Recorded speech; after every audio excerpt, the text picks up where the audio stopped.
ছায়া মন্ত্রী পরিষদ কি, কোথা থেকে এলো আর কেন এখন আলোচনায়? ফেসবুকে একটি স্ট্যাটাস যেখানে অ্যাডভোকেট শিশির মনির লিখেছেন ছায়া মন্ত্রী পরিষদ গঠনের আগ্রহের কথা। এই এক লাইনের ঘোষণার পরপরই সামাজিক যোগাযোগ মাধ্যমে প্রশ্নের ঝড়। ছায়া মন্ত্রী পরিষদ আসলে কি? এটা কি নতুন কোনো সরকার, নাকি আবেগী রাজনীতি, নাকি ক্ষমতার আগাম মহড়া? বাংলাদেশের রাজনীতিতে ছায়া শব্দটা নতুন নয়, কিন্তু ছায়া মন্ত্রী পরিষদ বা শ্যাডো ক্যাবিনেট এই ধারণা এখনও বেশিরভাগ মানুষের কাছে ধোঁয়াটে। অথচ বিশ্বের বহু গণতান্ত্রিক দেশে এটি রাজনীতির সবচেয়ে শক্তিশালী ও কার্যকর অস্ত্র। এই অস্ত্র কিভাবে কাজ করে, কোথা থেকে এলো, আর বাংলাদেশে আদৌ এর প্রয়োজন আছে কিনা সেটাই আজ খুলে বলা দরকার। মন্ত্রী পরিষদের জন্ম কোথায়? ছায়া মন্ত্রী পরিষদ কোনো তাত্ত্বিক কল্পনা নয়, এর শিকড় ব্রিটিশ রাজনীতি থেকে। 1836 সালে ব্রিটেনে ক্ষমতার বাইরে থাকা কনজারভেটিভ নেতা রবার্ট পিল নিজের সাবেক মন্ত্রিসভার সদস্যদের নিয়ে একটি সংগঠিত বিরোধী কাঠামো দাঁড় করান।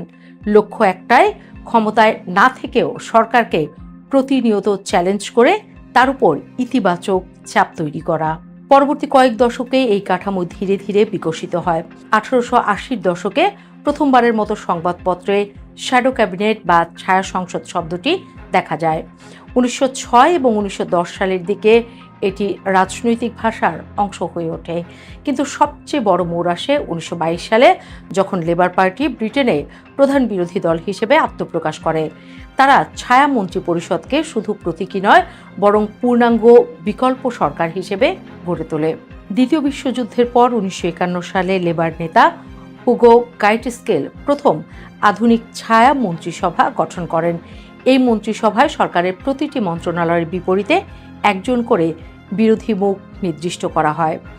সেখান থেকে ছায়া মন্ত্রী পরিষদ হয়ে ওঠে একটি স্বীকৃত গণতান্ত্রিক রীতি। ছায়া মন্ত্রী পরিষদ আসলে কি? সহজ করে বললে, ছায়া মন্ত্রী পরিষদ হলো ক্ষমতায় না থেকেও ক্ষমতা চালানোর প্রস্তুতি। সংসদীয় গণতন্ত্রে যেই দল সরকার গঠন করে তারা মন্ত্রিসভা বানায়, আর যেই দল প্রধান বিরোধী শক্তি তারা বানায় ছায়া মন্ত্রী পরিষদ। এখানে কোনো ক্ষমতা নেই, কোনো সরকারি গাড়ি নেই, কোনো রাষ্ট্রীয় সুবিধা নেই, কিন্তু আছে দায়িত্ব, নজরদারি, বিশ্লেষণ, বিকল্প নীতি তৈরি করা। প্রতিটি ছায়া মন্ত্রী একটি নির্দিষ্ট মন্ত্রণালয়ের দায়িত্ব পায়। শিক্ষা, স্বরাষ্ট্র, অর্থ, পররাষ্ট্র সব কিছুরই ছায়া সংস্করণ থাকে। সরকার কি সিদ্ধান্ত নিচ্ছে, কেন নিচ্ছে, এর বিকল্প কি হতে পারত, এই প্রশ্নগুলোর উত্তর জনগণের সামনে তুলে ধরায় ছায়া মন্ত্রিসভার কাজ। বাস্তবে উদাহরণ দিলে বোঝা সহজ হবে।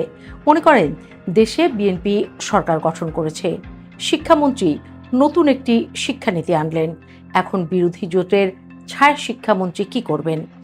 তিনি সেই নীতির খুঁটিনাটি পড়বেন, ত্রুটি খুঁজবেন, আন্তর্জাতিক উদাহরণ দেবেন, দেখাবেন এই নীতি কোথায় শিক্ষার্থীদের ক্ষতি করতে পারে। অথবা স্বরাষ্ট্র মন্ত্রণালয় বিদেশ থেকে অস্ত্র কেনার সিদ্ধান্ত নিল, ছায়া স্বরাষ্ট্রমন্ত্রী হিসেব কষে দেখাবেন এই অস্ত্রের দরকার ছিল কিনা, কম দামে কেনা যেত কিনা, এখানে কোনো দুর্নীতির গন্ধ আছে কিনা। অনেক দেশে ছায়া মন্ত্রী পরিষদ সরকার ঘোষিত বাজেটের বিপরীতে বিকল্প বাজেট পর্যন্ত দেয়। তারা বলে, আমরা ক্ষমতায় থাকলে দেশ চালাতাম এভাবে।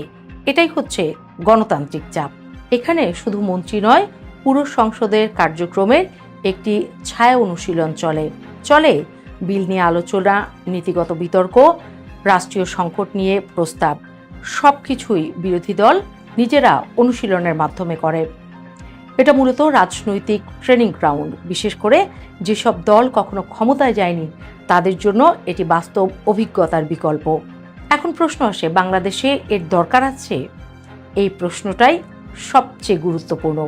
বাংলাদেশের রাজনীতির বড় দুর্বলতা হলো ক্ষমতায় গেলে শেখা, বিরোধিতায় গেলে চিৎকার করা।